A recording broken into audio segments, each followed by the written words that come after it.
श्री राम की कथा के बारे में देखते हैं। और जैसे कल आपने श्रवण किया था भगवान मर्यादा पुरुषोत्तम श्री राम के बारे में, आज देखते हैं योगी राज कृष्ण भगवान श्री कृष्ण के बारे में।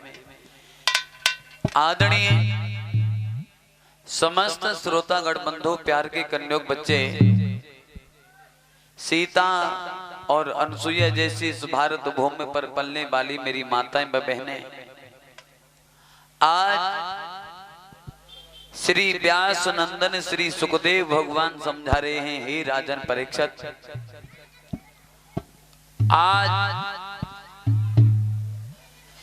हम आपको लेकर के चलते हैं भगवान योगी राज कृष्ण के बारे में कि इनका जन्म कब और कहां और कैसे हुआ था। भक्तों देखिए, भगवान श्री कृष्ण के जन्म को मैंने लिखा हुआ तो नहीं देखा है, लेकिन विद्वानों के मुखार बिंद से मैंने कुछ श्रवण किया है। भगवान श्री राम के जन्म को लगभग 12,06,285 वर्षें हो चुकी हैं और भगवान श्री कृष्ण के जन्म को 5,287 वर्षें। लेकिन हम कभी देखते हैं तो मुझे ये मालूम पड़ता है कि मेरा कन्हैया अभी कभी पैदा हुआ है। ऐसा क्यों है? भगवान की जितनी कथा हम सुनते हैं उतनी प्रकार नई लगती है। जैसे गंगा की धार दिन और रात बह रही है, लेकिन वो कभी पुरानी नहीं होती। इसी प्रकार से दिन और रात मेरे गोविंद की कथा चल रही है, लेकिन ये कथा कभी पुरानी नहीं होती। भक्तों बहनाओ, तो आइए देखते हैं, यमुना मैया के किनारे एक मथुरा नामक नगरिया है। मथुरा, वहां एक राजा राज करते थे। इनका नाम था आहुक और इनकी पत्नी का नाम था आहुकी। इनके 2 पुत्र पैदा हुए। एक बेटा पैदा हुआ, इनका नाम पड़ा सूरसेन, और सूरसेन के 2 बेटा पैदा हुए। एक का नाम पड़ा उग्रसेन और एक का नाम पड़ा देवक। और उग्रसेन की जो पत्नी जो थी पवनरेखा, देखने में बड़ी सुंदर थी पवनरेखा,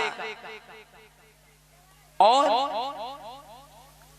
देखने में बड़ी सुंदर थी, लेकिन भगवान की कृपा से क्या हाल है मैया का कि आज उसके घर में किसी बालक ने जन्म नहीं लिया। लेकिन एक कवि तो ये कहता है कि बालक की जन्म की बात छोड़ो, कंस जो थे वो 1-2 नहीं बल्कि 9 भाई थे। हाँ, तो मैं आज जिस कवि ने कहा है कि जिसके कोई संतान नहीं थी, उस कवि की बात को लेकर के चल रहा हूं। और आप इस कथा को जो सुन रहे हैं श्री राजू शर्मा टीवी चैनल के माध्यम से, कथा चल रही है मड़ावली में, श्रीमान राजू शर्मा चैनल के माध्यम से सुन रहे हैं। सत्यपाल सिंह के यहाँ ये कथा का आयोजन चल रहा है। इनके लड़के का नाम था संजय। संजय के मुंडन संस्कार में ये कथा का आयोजन किया जा रहा है। बहुत बहुत दूर के महापुरुष आकर के कथा में भाग ले रहे हैं। आइए तो चलते हैं भगवान की कथा के बारे में।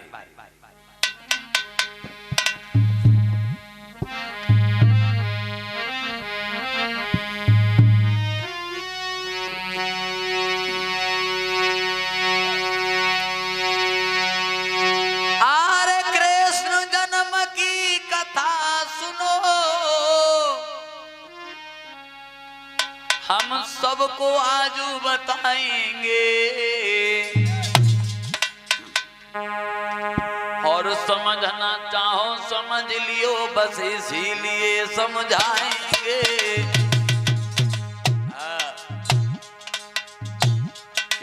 है बेटे। मेरे बड़े भाई जो ढोलक पे संगति कर रहे हैं गजेंद्र पवसरा से, चिमटा पे जो मधुर मधुर झनकार दे रहा है मेरा शिष्य हरिओम जैतूरा सागरपुर से, और जो मटका जो बजा रहा है मेरा परम शिष्य बाल व्यास रिंकू शास्त्री केलमुड़ी से।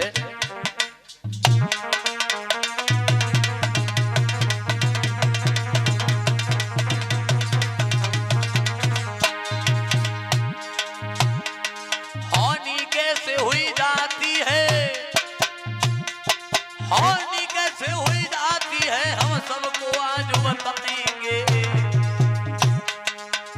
मेघनाथ शास्त्री मढ़ावली वाले भजनों में समझाएंगे।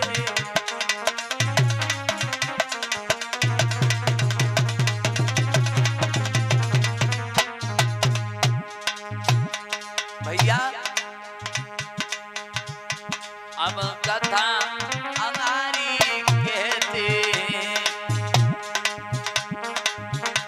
और परीक्षक को समझाते।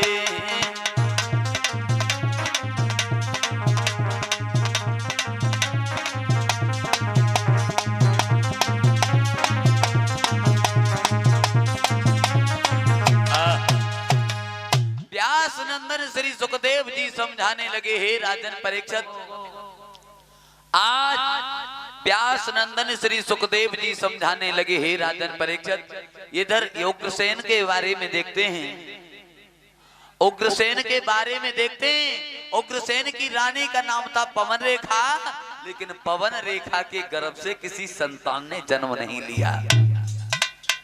जैसे जन्म नहीं लिया, अरे भैया मैया एक दिन बैठी है और मन में सोच रही है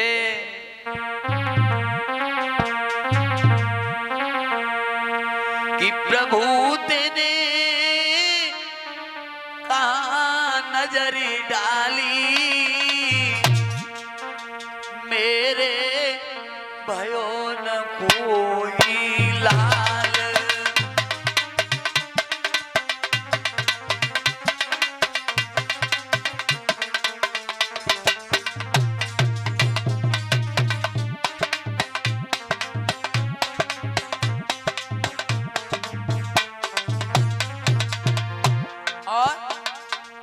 अरे बेटा बिन गद्दी सुनी,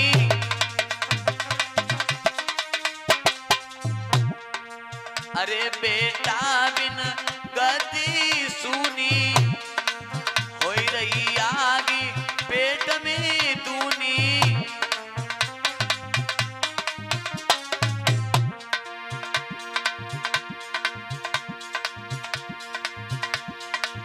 हाय करता कैसी अनोनी, ऐसे मन में करी रही ख्याल, मेरे प्रभु तेने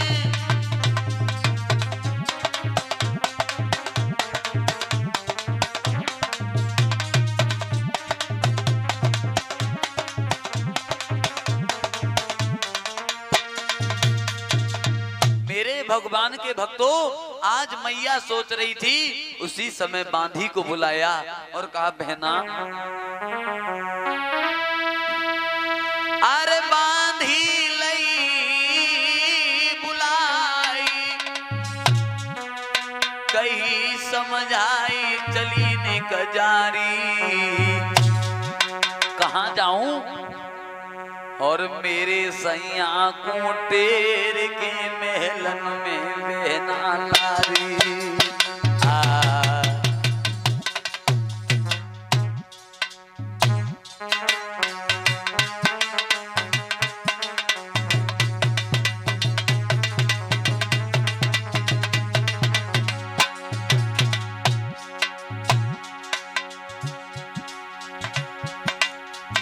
बांधी लई बुलाए, बांधी लई बुलाए, कहीं समझाई चली ने गजारी, चली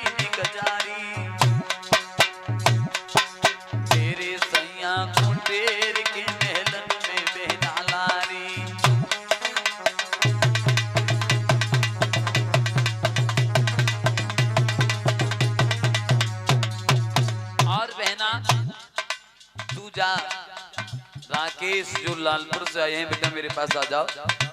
तू जा बहन, और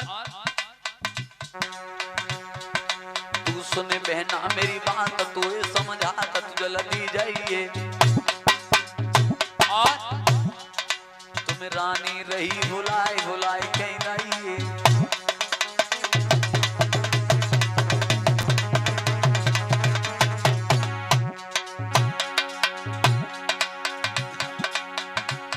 ये धीरे धीरे बंधिया चली गई, दे दे भमर कलिनों पे, पामरे दे दे भैया सीढ़ियों में।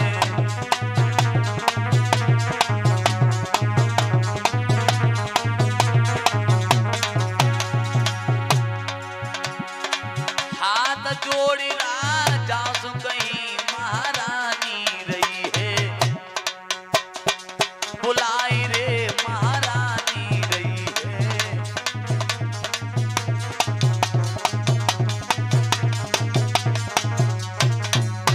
आज उग्रसेन से कहा तुम्हें तुम्हारी रानी बुला रही है। अरे धीरे धीरे पुटऊ चली गयो, दे दे भमर कलिनों पे, पाम भाई मेरे चंप कलिनों पे।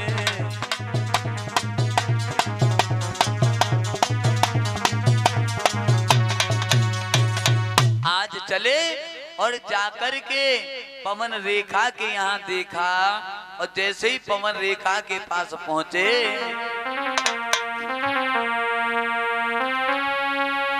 सोयावत कंतन हारी उठी, जब नार न बिलम लगायो।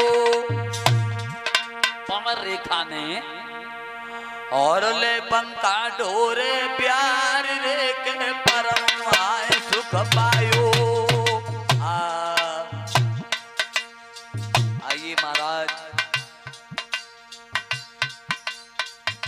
आज मेरा दिल नहीं लग रहा है। बोले क्यों बुलाया मुझे? पवन रेखा बोली महाराज,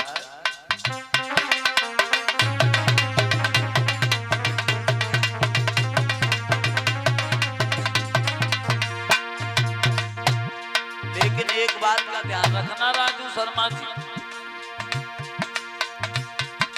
एक काऊ के भवन मने कमर मर के, काऊ की एक झोपड़ी आना है, और काऊ के नोट तिजोरी न भरे रहे, काऊ के एक कोड़ी आना है।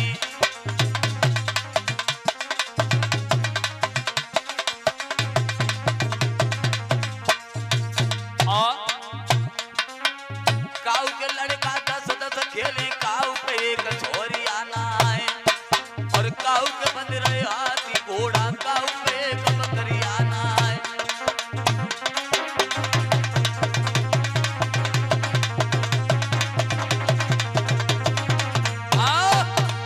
मेरे भगवान के भक्तों, आज माता ने कहा महाराज, अरे मेरी कोख में पत्थर पड़ गए हैं, अगर मेरे गर्भ से एक बेटा पैदा हो जाता, होने के बाद में भले से ही मर जाता, लेकिन मेरी ये कोख का बांझपन तो दूर हो जाता। तो एकदम से उग्रसेन कहने लगे, प्यारी पुत्र देना ना देना, देने के बाद में छीन लेना, ये तो सब भगवान की क्रिया है। रानी तुम चिंता मत करो, चिंता मत करो। रानी बोली क्यों ना करूं महाराज, कोई उपाय करो। तो एकदम से उग्रसेन बोले, देवी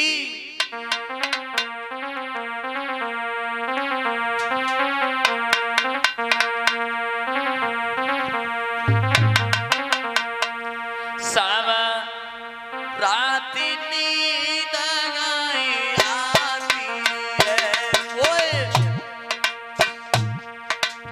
रोटी तक नहीं भाती है।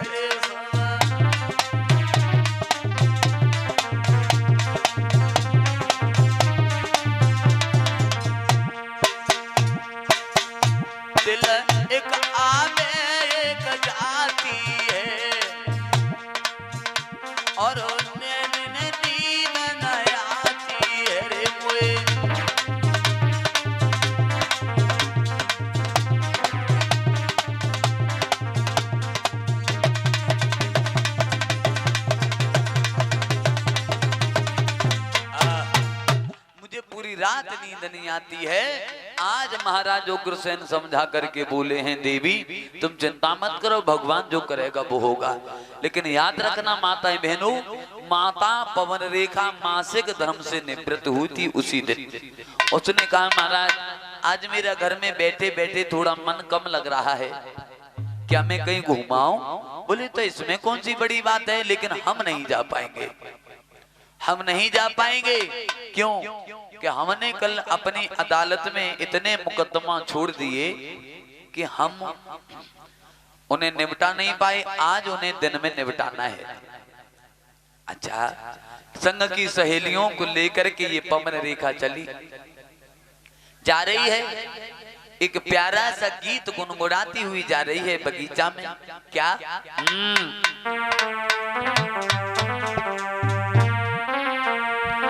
अरे तेरे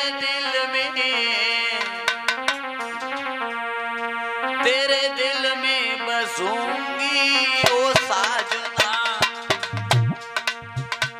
तेरे दिल में बसूंगी ओ साजना।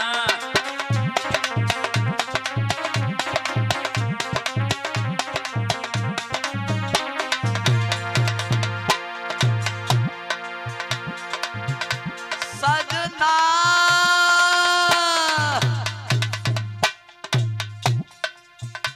तुम पानी बनोगे मैं चंदन बनूंगी, तुम्हें मिलके घिसूंगी ओ साजना तेरे दिल में।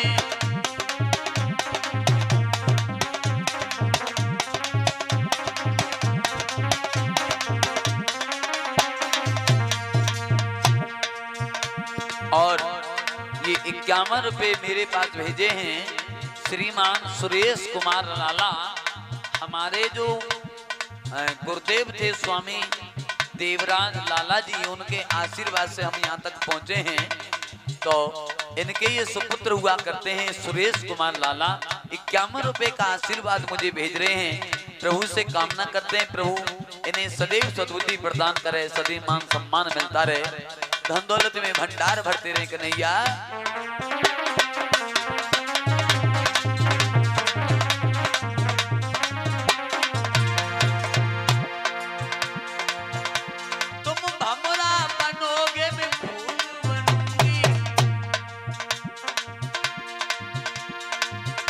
सजना तुम भमरा बनोगे मैं फूल बनूंगी,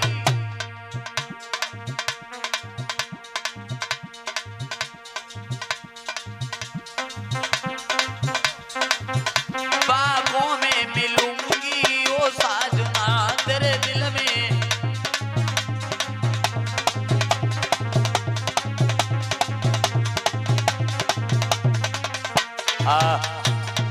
मेरे भगवान के भक्तों, आज मैया ने कहा मैं वहां जा रही हूँ, रास्ता में जा रही थी बहनाओं, तो संग की जो सहेलियां जो थी वो तो दूर रह गईं, और ये आगे के लिए रथ लेकर के अकेली चली गई, अकेली चली गई। इसने नहीं देखा, राकेश कमॉन, इसने नहीं देखा। और 51 रुपया जो हमारे पास आए हैं श्रीमान देवराज सिंह, इनके यहाँ ये श्रीमद् भागवत का अनुष्ठान चल रहा है, और 51 रुपया हमारे पास आए हैं श्रीमती गंगा देवी, इनके नाती के मुंडन संस्कार में ये श्रीमद् भागवत का अखंड पाठ चल रहा है।